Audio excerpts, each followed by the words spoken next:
Eh bien, salut Xavier! Eh ben, salut Guilain. Voilà, la plantation des tomates. Aujourd'hui, on plante les tomates. Attention, on plante les tomates sous tunnel. Donc là, on est quoi? On est fin mars. Sous tunnel, c'est pas trop tôt. C'est même largement dans les temps.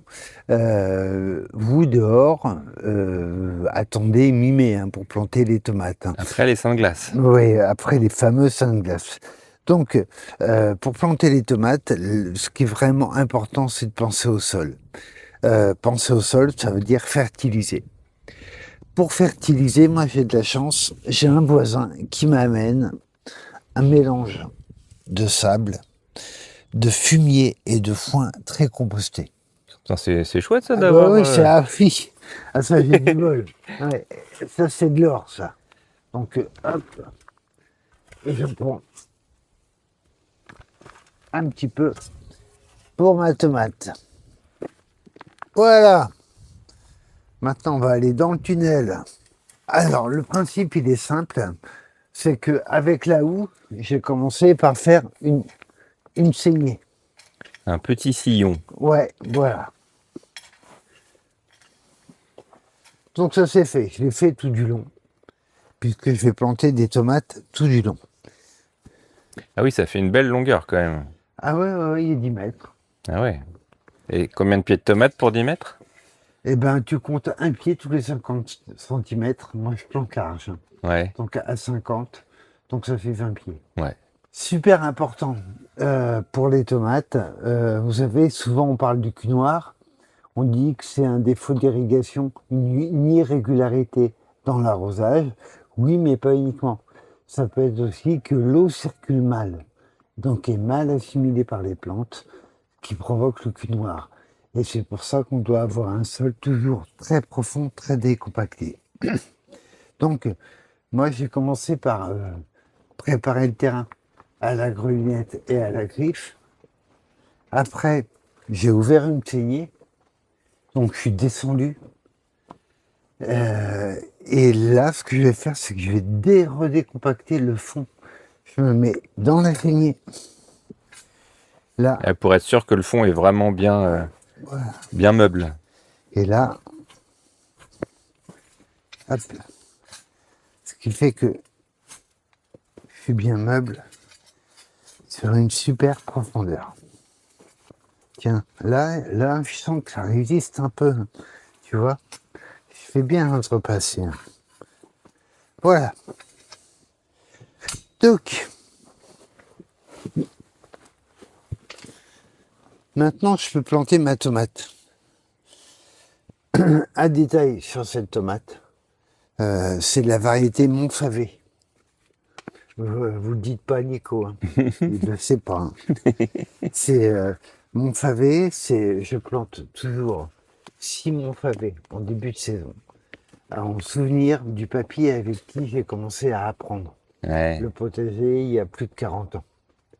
Et lui, il plantait toujours des Montfavet pour commencer la saison. Montfavet, à l'époque, c'était une variété, mais c'était moderne à l'époque de faire ça. Et bon, maintenant, on a l'air un peu de vieux schnock, mais Elle parle pour toi. ouais, n'empêche que j'ai ma Montfavet qui est C'est la plantation hommage un petit peu. Oui, c'est ça. Voilà, Ouais. c'est vraiment un souvenir pour moi. Donc, chaque année, C'est quoi la Montfavet c'est une variété de tomates relativement précoce, traditionnelle, Ouais, qui vient d'une région du sud de la France. d'accord. Donc, j'oublie pas de mettre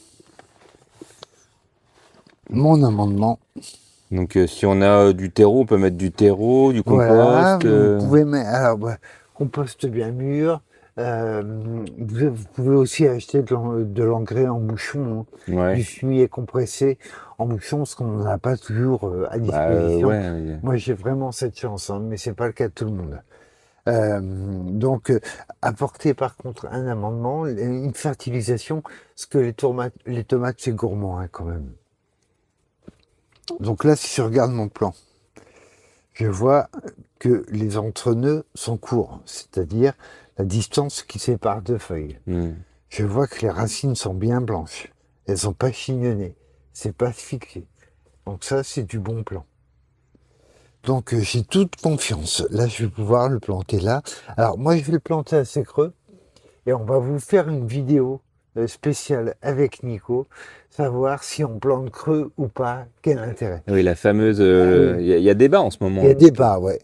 Et moi, je vais planter donc assez creux. Alors là, là j'ai redécompacté le fond, j'ai redécompacté le dessus. Là, c'est du beurre, quoi. Ouais, ça rentre tout seul. Ça va tout seul. Par contre, vous avez remarqué, la matière organique ne remontant jamais, elle descend toujours, je la mets bien au-dessus. Oui, Voilà. pas au fond, Pas au fond, du trou. Non, Parce que sinon, elle descend encore plus. voilà. Et là, après, autour, j'imprime une forme de cuvette et je vais pouvoir faire mon arrosage de plombage. On est généreux, quoi. Alors, oui, sachant que c'est pas un arrosage d'irrigation, il n'est pas censé donner à boire à la plante, il est censé chasser les poches d'air entre la terre et les racines. Il n'y a que l'eau qui peut faire ça. Donc c'est vraiment ce qu'on appelle un arrosage de plombage. Voilà, c'est ça. Et donc, en fait, moi, voilà, j'y suis. C'est un demi-arrosoir Ouais. par plan. Ce qui fait une belle quantité, hein, déjà. Et voilà. Et au bout d'un moment, ça se sauve, donc j'arrête. Voilà, mon pied de tomate est planté. J'ai pas mis de tuteur avant parce que je vais accrocher une ficelle et je vais le guider en enroulage. Et si on a des tuteurs, faut les mettre avant, par contre. Là, on peut le mettre là, à côté. Oui. Ouais. On dit qu'il faut le mettre avant pour pas abîmer les racines et tout. Oui, certainement, mais bon. Mettez-le quand vous êtes prêt, quand vous l'avez surtout. Ouais. Après, c'est bien de mettre tous ces tuteurs à l'avance quand on fait des trépieds comme Nico, par exemple, parce que ça permet de bien visualiser la plantation. Mais moi, je vais pas planter de tuteur, donc la cocotte, elle est là et elle va se développer à cet endroit-là. Et on reviendra faire une prise quand il y aura des tomates dessus. Eh ben super. Eh ben à bientôt. Et ça marche.